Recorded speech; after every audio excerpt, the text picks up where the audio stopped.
ولسمشر غني بیرته راځي، خو څنګه؟ په دې اړه در سره نور تازه معلومات په دغه ویډیو کې شریکوم. د ویډیو تر پایه را سره اوسئ ترڅو د ولسمشر غني په اړه خبر شئ. په هیواد کې وروستي بدلون ناڅاپي پیښه نه ده. امریکا پلان دا نیولی و چې واک یې په مسؤلیت طالبانو ته ورکړل شي، ځکه دوی 18 میاشتې په دې بحث وکړ. د افغانستان دننه مطرحو ګوندونو، سیاسي څیرو، سیمو هیوادونو او خپله له جمهوریت سره له مسلسلو خبرو وروسته او طالبانو پرله پسې ضد له امله امریکا مجبوره وه چې خپله تسلیمي ومني. ټوله هڅه دا وه چې امریکا سلامته له افغانستانه ووځي او د وړو یوه پوزه ځان ته کیږي. خو د پخواني ولسمشر محمد اشرف غني له پام غورځولو او دته د ناسمو او غولونکو معلوماتو رسیدو یا د ټوله طرحه شوې مسله له صفر سره ضرب کړه. په جوړ شوي پلان کې د غني ونډه مهمه وه او ښکېلو لوریو ځکه له پامه غورځولی و چې پاکستان، ایران او د دغو هیوادونو نورو ملاتړو رایه دا وه چې په تحول کې یوازې غني او ډله یې وسوځېږي.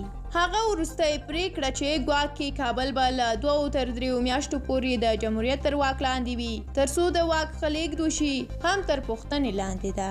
ولې امریکا افغانستان ته وار له واره د امریکایي 3,000 پوځیانو راتګ منلی و او راغله؟ بله دا چې ولې له یوې داسې مهمې پریکړې چې د یوه نظام د ړنګېدو خبره وي خو د وخت له منتخب حاکم پټه پاتې شي، یا د پوښتنو او دغې خامې معضلې غني مجبور کړ چې له هیواده د ناڅاپي وتلو پریکړه وکړي. سمه ده چې د هیواد د لومړي مسؤل په توګه د هغه ناڅاپي وتلو کړکېچ لا پسې زیانمن کړ، خو که پاتې شوی هم وای نو لاس تړلی به طالبانو ته ور تسلیم شوی و چې دا به د تاریخ یو بل مهم داغ ثبت شوی وی.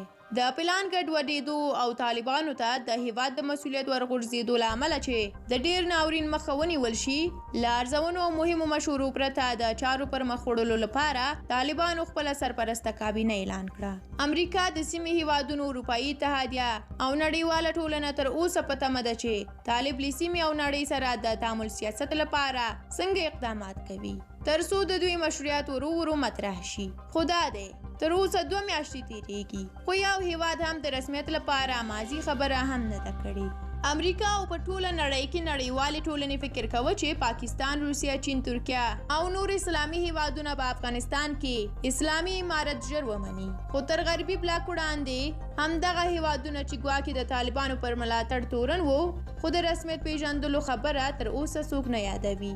ممکن دوی هر یو خپل سیاست او ګټې په نظر کې لري، خو د افغانستان د چارو مدیریت او دلته د ناورین ډېرېدو له امله د سیمې هیوادونه لکه پاکستان، ایران، ترکیه، ازبکستان، تاجکستان او حتی روسیې ته ګواښونه متوجه دي چې دغه حال نه دغو هیوادونو ته د منلو وړ دی او نه ملګرو ملتونو ته، ځکه په یو بل مهم پلان کار پیل شوی دی چې په هغه کې غني تر بحث لاندې دی. افغانستان کې واک له طالبانو په زور یا له امریکا سره د یوې هوکړې له مخې واخیسته، خو په دغه هیواد کې نورو ګوندونو او ډلو ته د منلو نه دي. خو دا چې د یوې ملي اجماع له لارې په کوم هیواد کې نظام جوړ نشي نو هغه نظام به نړیوالې ټولنې ته تر پوښتنې لاندې وي. په مطلق ډول د طالبانو له سیاست سره دننه اکثره افغانان هم موافق نه دي.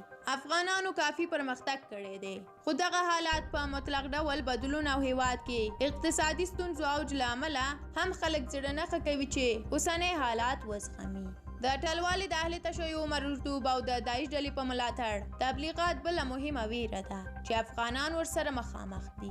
دا ستونزې طالبانو درک کړي دي او ممکن هوکړه ولري چې د وضعیت مدیریت لپاره ورسره نړیوال او داخلي مخکښې څیرې ګډ کار وکړي او دغه سیاست یې څه ناڅه واضح کړی هم دی. له همدې امله د حزب اسلامي مشر ګلبدین حکمتیار ستونزو ته په کتو هیواد کې د داسې ټاکنو خبره وکړه چې اسلامي شرایط پکې په نظر کې نیول شوي وي. خو نړیواله ټولنه د بین کنفرانس غونډې د یوې غونډې وړاندیزونه لري چې قطر کې د هغسې یوه غونډه راوبلل شي او پر مهمو پریکړو د افغانان په خپله خبرې وکړي ترڅو د ښځو حقونو او ټولګډونه حکومت مسله هم حل شي. په دې اړه د طالبانو لیدلو ریل واضح نه دی چې مني یو که نه، خو ټلواله پخوانی ولسمشر حامد کرزی او ممکن محمد اشرف غني هم له دغسې یوې هوکړې سره موافقه وکړي. له دغو خبرو ښکاري چې غني د یو مسؤل کس په توګه چې منتخب ولسمشر ټاکل شوی و د یادې ممکنه غونډې سکرټریت وکړي، خو مشرۍ به یې د طالبانو یو استازی چې لا هم نه دی معلوم په غاړه اخلي ترڅو په یو نظام هوکړې ته ورسیږي. په دې برخه کې بیا هیوادونه هم یوه خوله نه دي. امریکا، پاکستان او ایران په مطلق ډول معادلې ته د غني پر راتګ مخالف دي، خو ترکیه، روسیه او ځینې نور غني د معادلې مهم اړخ یادوي. دا چې د رئیس الوزرا مرستیال ملا عبدالغني برادر او پخوانی ولسمشر غني ترمنځ د خبرو ځینو اوازې خپرې دي او د غني له فیسبوک پاڼې د طالبانو په ملاتړ ناڅاپي پوسټ کول هم ښیي چې افغانستان ته د غني بیرته راتګ خبرې روانې دي. درنو لیدونکو له تاسو ډیره زیاته مننه چې دغه ویډیو مو تر پایه ولیده. د غني راتګ افغانستان ته تاسو څنګه ارسوئ؟